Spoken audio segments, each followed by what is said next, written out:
Welcome back to Career Day. Today we have Christian Mendoza. He is a professional bodybuilder and aspiring doctor. How are you, Chris? Good. How are you doing? Good. So, first of all, how old are you? I'm 24 years old. Okay, where are you from? I'm from Canoga Park, California. Okay, awesome. Born and raised. Where did you go to high school? Well, I actually went to 8 different high schools, but I graduated at Canoga and I spent most of my time at Birmingham. And what's 8? Why? What's the story with that? So basically, I took a scholarship that I wasn't allowed to, and my coach For basketball? told me, yeah. Okay. So Birmingham coach told me, and I wasn't allowed to play anywhere. Okay. So you transferred trying to play at different places. Yeah. So I went to 8 different places. I'll try to kind of loophole my way around the CIF, but it never worked. So I actually didn't get to play my senior year. Okay. Yeah. I played basketball. That's why I transferred different schools. Perfect. Were you good at basketball? Did you have any offers out of high school? Yeah, I was actually pretty good at basketball. I had a couple. One that I remember was Boston, Cornell. Oh, well, that's very impressive. All right. Well, college. You went on to college. What's your college career? Did you play? Where'd you go? So I went to APU. I played for 1 week. 1 week. Okay. And then why? it was just too much. I was working. School was hard because at the time I wanted to be a physician assistant. Okay. And I was taking a lot of classes and I had to work. So I just realized that basketball really wasn't in the cards for me anymore. Okay, it's understandable. So after the first year, you transferred out back to Pierce College, community college. You went there for how many years? 2.5 years. Okay. Then you transferred to UCSB. Santa Barbara. Okay. And I majored my degrees in molecular biology. Okay, awesome. So at what age did you start getting into bodybuilding? And yeah, let's start with that. What age did you start getting into bodybuilding? Yeah. So I remember when I was 12 years old, I saw Flex magazine and had a bodybuilder on it. Ben Pekulski, I'll never forget it. Okay. And ever since then, I just wanted to be a bodybuilder. So I started with my garage. This was before high school. I just did my workouts, and I've always, and I competed actually my senior year of high school, my first competition. Oh, wow. I placed second, yeah. So you've been doing it for 12 years now? I've been training for 12 years. And your training, how many days a week would you say? How many hours in the gym a day? Yeah, so I try to train 6 days a week. I usually only get in there about 2 hours to 1.5 hours. Okay. Because, I'm pretty busy with school and stuff. But yeah, I try to keep it 1.5 hours. A lot of people go 3, but I don't know. I like to keep it short. You don't think it's necessary? Definitely not necessary. Okay. If anything, you're gonna hurt yourself. Okay. And what age did you kind of figure out that you wanted to be a doctor? Yeah, that's a funny story. So the first time I wanted to be a doctor was my first class of freshman year of high school. I took a biology class. Oh, wow. I never forget it. Miss Bobick was teaching about how gas was burned and how you make energy. And ever since then, I was like, okay, I want to do something in science. And then I took a physiology class in high school. And after physio, I was like, okay, this is what I want to do. I want to work with the body. Okay. And I was also, when I was a bodybuilder, I was reading a lot of books about the body and how muscle grows and that type of stuff. And eventually turned in from performance physiology into pathophysiology. That's basically what I was Okay, so the two kind of correlated. Okay, so yeah. Yes. Yeah, I mean, if I didn't have being a bodybuilder, I probably would have never thought about being a doctor and vice versa. And what kind of doctor do you want to be? What are you aspiring to be? I don't know, to be honest with you. I wanted to be an endocrinologist, but as I was shadowing a surgeon, I kind of like ER medicine. Oh, so you want to be up in doing all the stuff, being up in the action? Yeah. Yeah, I don't like internal medicine anymore, I guess. I don't like it, but I think ER is way more exciting. Okay. Yeah, I get that. I mean, you just want to stay active. It's kind of like stay active outside of school by bodybuilding. You want to stay active in your career. Yeah. Okay. Yeah, definitely. All right. Well, is it hard when you are studying at school and focusing on your grades to stick with bodybuilding, working out, your diet? Is that tough to stick to? Yeah, that's actually very tough. So I always had this saying, it's you can run one way or you can walk many ways. Okay. So that's what I've tried to live by. It is hard to do both because, I mean, especially people who are biology majors in college know the type of commitment that comes along with it. Okay. And as far as being competitive bodybuilder, that's very hard as well, because I mean, you're eating 6 times a day, you're training in the morning and at night. It's very disciplined. Yeah. Yeah. So a lot of sacrifice goes into doing both. It's like a full-time job. And looking back, you wouldn't have done it any other way? Anything you would change? No, I probably would have trained less. Really? Why?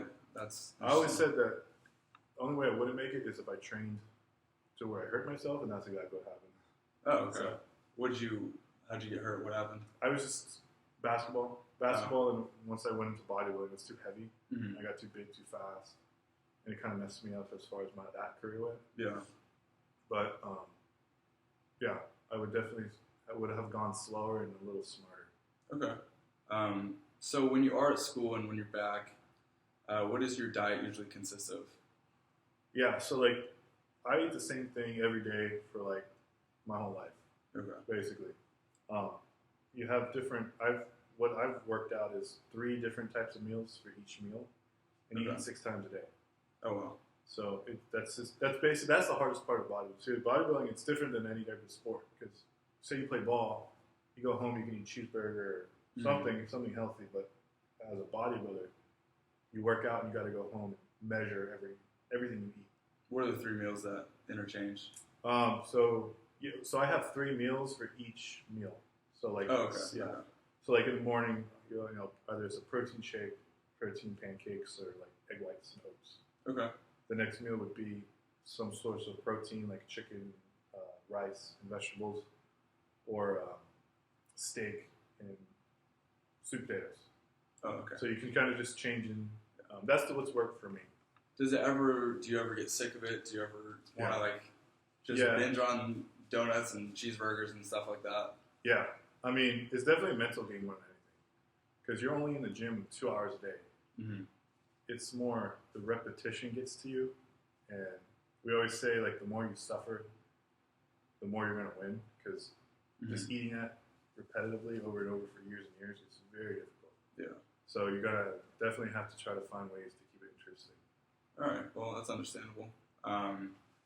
Also, congratulations, you recently got sponsored. Yes, thank you. Live Fit. Yeah, Live Fit. He's wearing the apparel.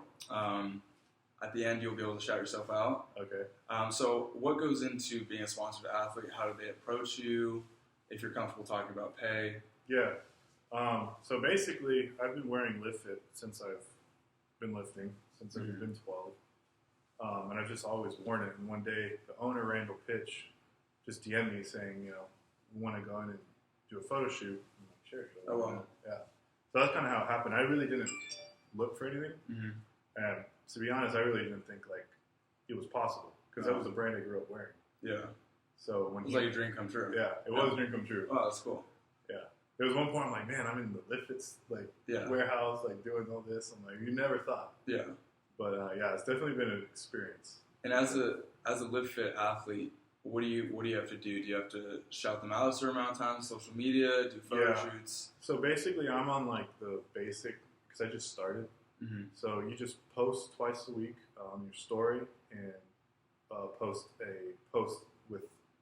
You have to post them, tag them, hashtag a couple of things twice a week, and that's in your contract. So you've got to send a contract saying that you'll do it. Okay. Are you comfortable talking about? Yeah. So every quarter they give you $900 to spend. Okay. And then there's incentives. So as you go up in ranks, you get a percentage of whatever you sell using your code. They give you a code. Okay. And once you reach a certain point, they'll start paying you up on your code percentage-wise. Oh, wow. That's interesting. So, I mean, I don't have as many followers as a lot of people, but you could definitely make some good money doing it. Yeah, so for social media, what would you suggest to someone trying to get a sponsorship? Post a certain amount of times, a certain amount of followers that you think they should have? Yeah, I mean, we're going to talk into Instagram. It's all about algorithms now. Okay. So, the more active... So, when you post something, it's the algorithm that shows it on the page. Okay. On the Explore page. Yeah. So, the more interaction you have, more comments per hour. Mm-hmm. And if it's relevant to what people like, post it. Okay. So, it's all about the algorithm. It's not necessarily how much followers you have. I mean, obviously the followers, How many followers do you have? 17,000, 17.6 thousand. Okay, so you have a decent following. Decent amount. Yeah. Okay. Yeah, that took me time to build up. But as far as like getting sponsored, I would say to win. Like The a lot of competitions. people, yeah, Okay. a lot of people go towards like that, Mm-hmm. and I never was doing it. It just kind of came to me, and I think it's a lot of because you win. Yeah. Yeah, and So you never really posting for sponsorships. You're just posting to kind of inform people, and this is just what you love to do. yeah. So when I started my Instagram, I wanted it all to be about education, Mm-hmm. because a lot of the times, like this podcast, is Mhm. educating people. Yeah. A lot of times, people post, which is nothing against them. I just want to put something out there that helps people and want to follow my journey as far as like my fitness. Yeah. Okay, that's understandable. Yeah. So do you have any upcoming competitions that you're getting ready for? Yeah. So I have the Nationals USA in December 17th in Orlando, Florida. Okay. Yeah. Did you have any recently?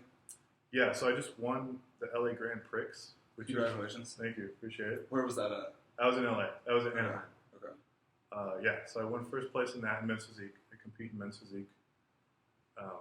That was pretty cool. That was like the first real show I won. It was a pretty big show, so it was pretty cool to win that. So the one in Orlando, is that nationwide, or is that like, how's that? Yeah, so like, okay, so here, bodybuilding works at a regional, national, and professional level. Okay. So there's regionals, which is NPC, National Physique Committee, Okay. and that's just any regional show. Anybody can join, and if you win that, depending on the side of the show and the type of show that it is, you go up to nationals, which is you win the nationals, top 3, I believe. It depends on the show. Mhm. You become pro, IFBB pro. Okay. So that's just a league that International Federation of Bodybuilding. Mhm. So like you see like a Mr. Olympia and all those are IFBB shows, produced Okay, shows. Yeah. gotcha. So that's the pro league which you want to be in. And that's your ultimate goal, is to just be an IBFF pro? Mhm. Okay. Yeah. Well, we see a lot of bodybuilders, and they get huge very fast. Oh. Your perspective on steroids, what do you think about it? Yeah. So a lot of people, it's a touchy subject. And why is that? I feel like if someone was to say, "Oh, are you on steroids?" it's almost a compliment because you look good and you're big. Yeah. I really don't know. Like, it's funny because I never grew up in that type of bodybuilding culture. Like, Mhm. really, like I don't really know a lot of bodybuilders and pros. I kind of just did it. Yeah. But as I get into like the sport and you're meeting different people, there is like a stigma behind steroids, and like people just look at, I don't know, they say it takes away from your hard work, this and that, and I guess bodybuilders don't like that because a lot of people say, oh man, if I was to take steroids, I would look like you. It's like, no, you wouldn't. Yeah. You have to also put in the work. Yeah, exactly. Yeah. It's just not like you just take it and you just double inside. Yeah. So it's a hormone. So testosterone, steroids is a hormone that Mhm. you produce in your body. But what a lot of bodybuilders take is what they call anabolic steroids, Okay. which is a derivative of testosterone. So it's not, naturally make anabolic steroids. Okay. And So it just kind of boosts everything in your body. Boosts everything. Makes everything bigger, better, stronger. Okay. Yeah. Quicker too. Quicker. Yeah. You probably recover quicker from. That's basically what it does. So it just basically makes your muscles recover a lot quicker Okay. than if you weren't without steroids. Gotcha. Yeah. Okay. Well, as for that, now on to you wanting to become a doctor. Mhm. You're at UCSB. Have you graduated? Yes. Graduated. My last week was today. I took summer course. Oh, congratulations. Thank you. So your final GPA. My final GPA, I believe, after these classes is going to be a 3.68 or 3.78. Okay. Nice. So I have a pretty high GPA as far as like Applying medical school. applying medical. Okay. That's a and, competitive GPA. and for MCAT, your score compared to the average and competitive scores. Yeah, so I pulled a 502 on my first MCAT score, which is not a good score. Mm-hmm. You want to get around a 515 to anywhere. The highest is a 528. Okay. So anybody who wants to be a doctor, definitely start the MCAT earlier than later. Would you take courses, or how did you study for it?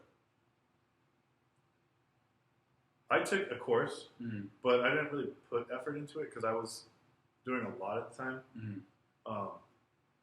So I guess I'm not the best person to ask, but definitely what I would suggest is doing the practice test and taking the course online. You think that would be the most beneficial? Yeah. Okay. It just depends on the type of study you are. So, like, if you can create a schedule and keep to it, that's definitely a way to do it. If not, maybe a course will help. But the course isn't necessarily, because I took the course, doesn't boost your MCAT. So, Okay. Yeah. What's the highest MCAT score you've received? 502. 502. You've only taken it once? Okay. So I'm taking it in January again. Okay. And how are you studying? You started studying now? And how many hours a day, a week? So, because I was in school, I was only studying about like 2 a day. Okay. But obviously, once you start getting into it, it's like a full-time job. Yeah. Depending on how long you want to study. And I've been doing the practice questions, which really helps. I think the practice questions are like the best way to study for the MCAT. Okay. Yeah, because I've taken practice tests after my MCAT, and I've gotten better scores. Okay. Yeah. And so now that you've graduated, do you think your days are probably going to consist of working out, eating, MCAT, repeat? Yeah. So I just got a job as a scribe. So one thing about medical school is it's very competitive, and talking to the advisors and the board and the committee, the acceptance committee, and all that. Because it's so competitive, the MCAT score really helps. The GPA really helps. But more than that, it's the experience. Yeah, I think a lot of people, like you were saying before, need to get some extracurriculars done. And what else, like shadowing, or what else do you think would be beneficial? I've done shadowing. I've done probably over like 300-400 hours plus of shadowing so far, as the OR, the ER, just outpatient clinics, stuff like that. And now I'm going to do scribing. So scribing, it's basically you follow around the doctor and you just make their life easier by writing what they say down. Okay. So I'm going to be starting that, and that's another clinical experience I should have. Okay. But nowadays, they said they want to see if your MCAT and your GPA is competitive, they want to be seeing like a lot of clinical hours, like 600, 700, 800 plus. Oh, wow. Yeah. So that's what I plan to do. Okay, that's good. And last year, did you apply to medical schools? I did, yeah. So I applied to 17 different medical schools, got into none. I think a lot was because I didn't have enough experience, as well as my NCAP score was really low. Okay, so you're trying to get over this next year. You're going to get more experience, try and get a better MCAT score, leave the GPA because that was solid, right? And then just reapply to 17 or more. More this time. I'm going to apply to a lot of schools this year. Okay. Last year, I shouldn't have really applied. I'm not going to lie. I just kind of did it because it was very impulsive. But I definitely learned a lot. So I feel confident that I will get in this year. That's good. So for someone looking to get into first bodybuilding, do you have any advice that you would give to everyone? Yeah. I wouldn't force bodybuilding on anybody. If you like fitness, I would say just go to the gym. If you can go to the gym 5 times a week and you like it, just do that for a couple of years. Because bodybuilding is a sport of time. You see like a lot of bodybuilders peak at like 30, even maybe 40. That's your peak years. So the bodybuilding as an athlete, I mean, it's kind of an older sport because you need to produce muscle, get muscle density. It takes a lot of time to decrease the amount of fat you have or the skin between the muscle. Like that just comes with time and age. Okay. So somebody who wants to do bodybuilding, just lift, and you're going to see the progress. And then one day you'll know when you're ready to get on stage. Like when you feel confident enough to go on stage with your shirt off, or as a bodybuilder, in like basically posing trunks, thongs. Yeah. You know? If you're confident to do that, then you're probably confident you're ready to go on stage. Okay. That's what I would give somebody who wants to do bodybuilding. Okay. And advice to someone that's looking to apply to medical school, what do you think that they should do that if you could do it over again, you might do differently? Dude, honestly, like, start early. So here's the thing. So here's how medical school works, right? It's the first come, first served basis. So I wasn't prepared. I took my MCAT, I think January, February, March, and I applied in May. And just for the MCAT score to get back to you, it takes from anywhere from 3 to 4 weeks. And because of plus COVID, it took longer than that. So if you take the MCAT in March and you apply in May, you're like 2 months behind as far as like applying goes. But Okay. people who take it like in December and send in their report cards before the application process even starts, they're like 4 months ahead.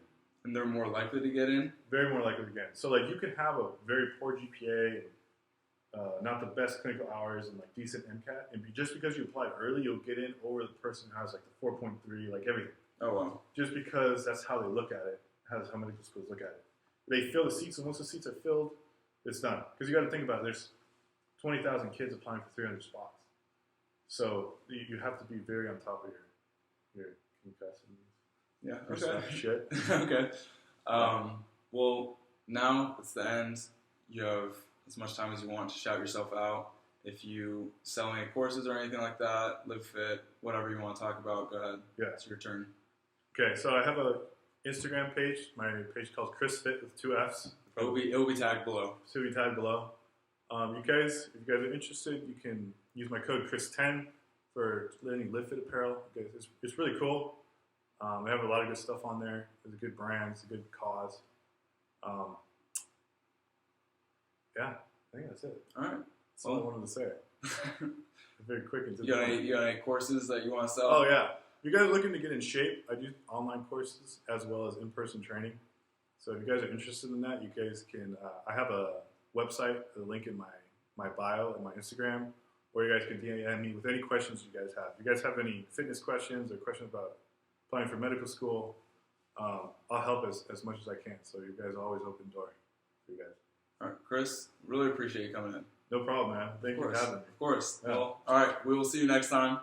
Thank you, Chris, again. No problem. All right, see you.